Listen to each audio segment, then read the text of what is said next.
تو آج بھی ہمیں اسی محبت اور بھائی چارے کے دین کو آگے بڑھانا ہے۔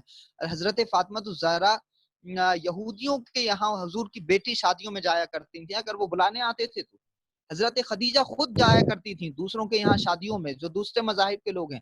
تو سماج میں ایک دوسرے سے کٹ کر نہیں رہا جا سکتا، سماج میں ایک دوسرے سے دشمنی کر کے نہیں رہا جا سکتا۔ ہمارے اور سب کے بیچ میں دو چیزیں، ایک چیز کامن ہے، ہمارے مذہب کے ہیں یا نہیں ہے، وہ انسان ہے، اور انسان کے ساتھ میں ہمیں انسانیت کا برتاؤ کرنا ہمارا دین سکھاتا ہے، اور ہم اپنے دین پر عمل کریں گے تو انشاءاللہ بھائی چارہ بڑھے گا۔ ڈاکٹر شیخ صاحب آپ سوال پوچھے۔ وعلیکم شیخ السلام صاحب جی سر، مولانا صاحب ایک بات پوچھنا تھا کہ دلی میں جو ایجوکیشنل اپورچونیٹی ہے جی اس کے بارے میں تھوڑا ہمیں گائیڈ کیجیے کہ ادھر کے لڑکوں کے لیے کیا اپورچونیٹی رہ سکتا ہے، مائنارٹی یونیورسٹی اور ادر یونیورسٹی۔ اچھا دیکھیے سبجیکٹ کو لے کر بات کریں گے تو اچھا رہے گا۔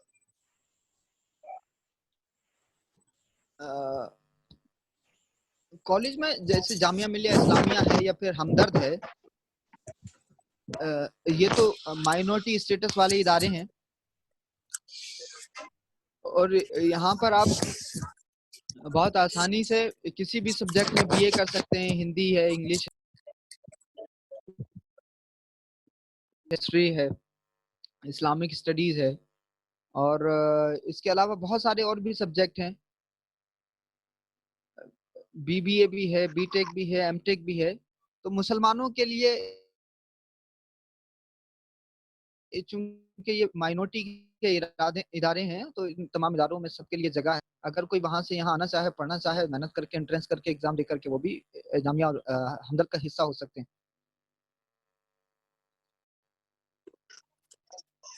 ہلو السلام علیکم۔ جی بولیے۔ ایک بات جو ہے ہمیشہ سے بحث کا حصہ رہی ہے کہ داڑھی جو ہے دین کا حصہ نہیں ہے، وہ عاشق رسول ہے، صرف اس لیے لوگ رکھتے ہیں۔ داڑھی کا کیا تصور ہے دین کے اندر؟ نہیں دیکھیے، سب سے پہلے تو حکمت سمجھیے، اللہ رب العزت نے اگر کہیں کوئی چیز رکھی ہے تو اس میں ضرور اس کی حکمت ہے۔ داڑھی مرد کی شان بھی ہے، اور یہ عورت کے چہرے پر اسی لیے نہیں آئی کہ آپ کنسیپٹ ذرا تصور کریے کہ عورت کے چہرے پر اگر داڑھی ہوتی تو کیسا عجیب سا لگتا، لیکن مرد کے چہرے پر داڑھی ہوتی ہے تو مرد خوبصورت ہوتا ہے اور مرد کی شان اور زیادہ بڑھ جاتی ہے۔ داڑھی کے سائز کے حوالے سے ڈیبیٹ ہوتی رہی ہے، اور ایسا نہیں ہے کہ کوئی داڑھی نہ رکھے اور وہ یہ کہے کہ بھئی میں تو عاشق رسول ہوں اور پھر بھی داڑھی کا انکار کرتا ہوں، تو یہ بات بھی صحیح نہیں ہے۔ اور جہاں تک یہ ہے کہ بھئی اگر کوئی داڑھی رکھے ہوئے ہے اور دنیا اس کو عاشق رسول مان رہی ہے، حالانکہ صرف داڑھی کی وجہ سے، تو یہ کانسیپٹ بھی غلط ہے۔ اللہ کے رسول کے زمانے میں داڑھیاں اکثر بڑی ہوا کرتی تھیں، بال بھی اکثر بڑے ہوا کرتے تھے، اور داڑھی اور بال کے بڑے ہونے کی وجہ یہ تھی کہ وہ جنگ کا زمانہ تھا، اور آپ نے دیکھا ہوگا، اگر جانتے ہوں آپ، تو بال جو ہے اس پر تلوار پھسل جاتی ہے۔ تو اس زمانے میں بھی جب جنگیں لوگ لڑا کرتے تھے تو مسلمان بھی داڑیاں رکھا کرتے تھے، کفار کے چہروں پر بھی داڑیاں ہوا کرتی تھیں، لمبی لمبی داڑیاں ہوا کرتی تھی۔ تو اگر کوئی تلوار گردن پہ مارتا تھا، چاہے آگے سے مارے یا پیچھے سے مارے، تو وہ تلوار بالوں پر لگ کر کے پھسل جایا کرتی تھی، اس لیے وہ گردن محفوظ ہو جاتی تھی۔ تو اس زمانے کا رواج بھی تھا داڑھی کے رکھنے کا، لیکن اللہ کے رسول نے داڑھی کو پسند بھی فرمایا، داڑھی رکھنے والے صحابہ کو بھی پسند فرمایا، اور ایک صحابی جن کے چہرے پر 4-5 بال تھے، جب انہوں نے ان 4-5 بالوں کو بھی منڈا لیا تو اللہ کے رسول نے اس پہ ناراضگی کا مظاہرہ بھی کیا، جس سے یہ صاف طور سے سمجھ میں آتا ہے کہ اگر آپ داڑھی منڈاتے ہیں تو اللہ کے رسول اس پر ناراض ہوتے ہیں۔ اب سائز کی جہاں تک بات ہے تو اس میں الگ الگ ممالک میں رواج بھی ہے، اور جو محققین ہیں وہ یہ کہتے ہیں کہ چہرے پر اگر اتنی داڑھی ہے آپ کے کہ دور سے نظر آ جائے کہ داڑھی ہے چہرے پر، تو وہ داڑھی مانی جائے گی۔ جیسے مصر کے جو علماء ہیں، جامعہ ازہر جو دنیا کی سب سے بڑی اسلامی یونیورسٹی ہے، وہاں کے اگر آپ مفتی اعظم کی، گرینڈ مفتی کی اگر آپ داڑھی دیکھیں گے تو وہ داڑھی بالکل چھوٹی ہے، جیسے عام طور سے خطر لوگ رکھتے ہیں اتنی داڑھی ہے۔ یا پھر آپ بغداد شریف کے لوگوں کو دیکھیں تو جو پوری گلف کنٹریز ہے، گلف کنٹریز میں جتنی بھی داڑھیاں آپ کو دکھائی دیں گی وہ تمام کی تمام داڑیاں چھوٹی ہوں گی. لیکن جو فرقہ پر یہ وہاں ان تمام علاقوں میں جو ویسے دہشت گرد یا ان تنظیموں سے جڑے ہوئے لوگ ہیں، چاہے وہ آپ اسامہ بن لادن کو دیکھیں یا جماعت الدعوہ کے لوگوں کو دیکھیں یا پھر القاعدہ کو دیکھیں، ان تمام لوگوں کی داڑیاں لمبی ہیں. تو ان تمام کنٹریز میں، یمن اور شام کے علاقوں میں، ایون سعودیہ وغیرہ کے علاقوں میں بھی میں نے سنا ہے لوگوں سے جو وہاں رہتے ہیں، وہاں لوگ یہ بتاتے ہیں کہ اگر وہاں لمبی داڑیاں کسی کی ہیں تو وہ اس کو دہشت گردوں کی ایک پہچان مانتے ہیں، دہشت گردوں کی ایک نشانی مانتے ہیں. اب یہی چیز ہمارے یہاں ایشیا میں بالکل مختلف ہے. ہمارے یہاں یہ ہے کہ لمبی داڑھی رکھنے کا رواج زیادہ ہے علماء کے اندر. تو علماء لمبی داڑیاں رکھتے ہیں، تھوڑی سی ایک مچھ داڑھی رکھتے ہیں، کچھ اس سے لمبی رکھتے ہیں. تو یہ تمام علاقوں کے اعتبار سے بھی ہے. لیکن جہاں تک تحقیق بتاتی ہے وہ یہی بتاتی ہے کہ داڑھی کا ہونا ضروری ہے، واجب ہے، اور اللہ کے رسول کی خوشنودی کا سبب ہے. بالکل داڑھی منڈا دینا یہ سنت کے خلاف ہے، یہ خلاف سنت ہے. اس لیے تھوڑی سی داڑھی خط ضرور رکھنا چاہیے. اگر آپ لمبی نہ رکھ سکتے ہوں تو کم سے کم اتنا ضرور کریں کہ تھوڑی داڑھی ضرور رکھیں. ہلو ہلو السلام علیکم.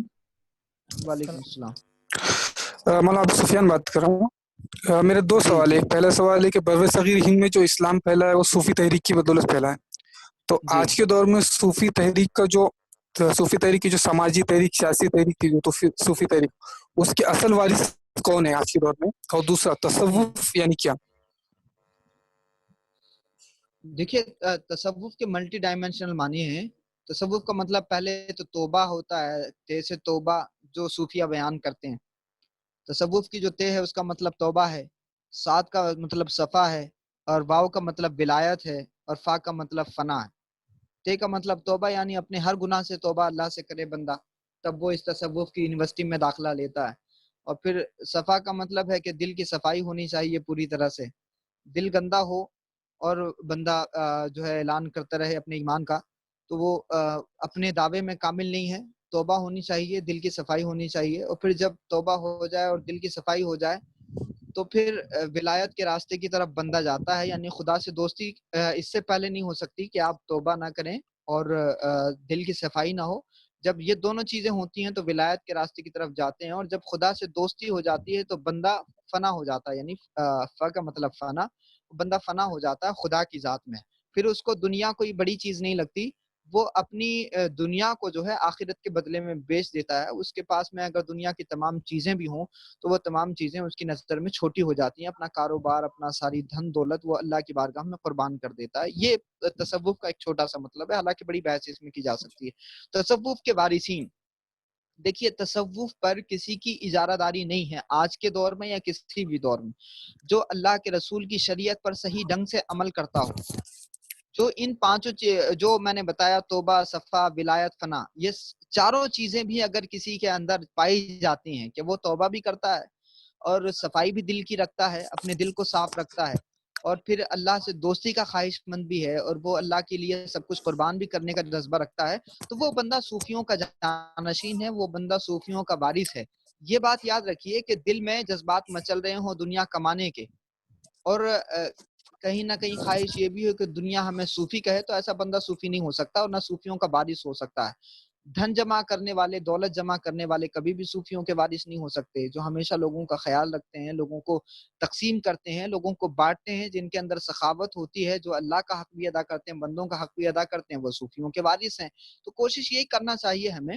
ایسے بہت سارے اللہ کے بندے ہیں جن کی وجہ سے آج بھی دنیا فیض حاصل کر رہی ہے. ایسے بہت سارے بندے ہیں کہ جو بندے آج بھی صوفیوں کے صحیح جانشین ہیں، اور وہ لوگوں میں بھائی چارہ، محبت، ایکتا، اللہ کا ڈر، خوف خدا، حضور سے محبت، اور یہی توبہ، صفا، ولایت، فنا کے یہ تمام قصے کہانیاں لوگوں کو سناتے ہیں، لوگوں کے دلوں کو تسکین پہنچاتے ہیں. ان کی بارگاہ میں پہنچنے سے لوگوں کے دل ٹھنڈے ہوتے ہیں، میاں بیوی کے جھگڑے ختم ہو جاتے ہیں، بیٹے اور باپ کے درمیان کے جو جھگڑے ہیں وہ ختم ہو جاتے ہیں. ایسے بہت سارے لوگ ہیں اس دنیا میں جو صوفیوں کی جانشینی کا حق ادا کر رہے ہیں. اور کوئی بھی اس راستے پہ اگر چلے گا تو یقیناً ہم کسی اور دھرم کے ماننے والے نہیں ہیں، ہم اسلام کے ماننے والے ہیں، کہ جہاں سب کو سجدہ کرنے کا حق بھی حاصل ہے، جہاں سب کو اپنے رب کو پکارنے کا حق بھی حاصل ہے. جو جس نیت کے ساتھ میں اور جو جس نے خلوص کے ساتھ میں پکارے گا، اللہ رب العزت اس کو اتنا ہی درجہ اور اتنا ہی مقام عطا فرمائے گا. جی سر، ایک کوشچن تھا. جی ہیلو. جی جی جی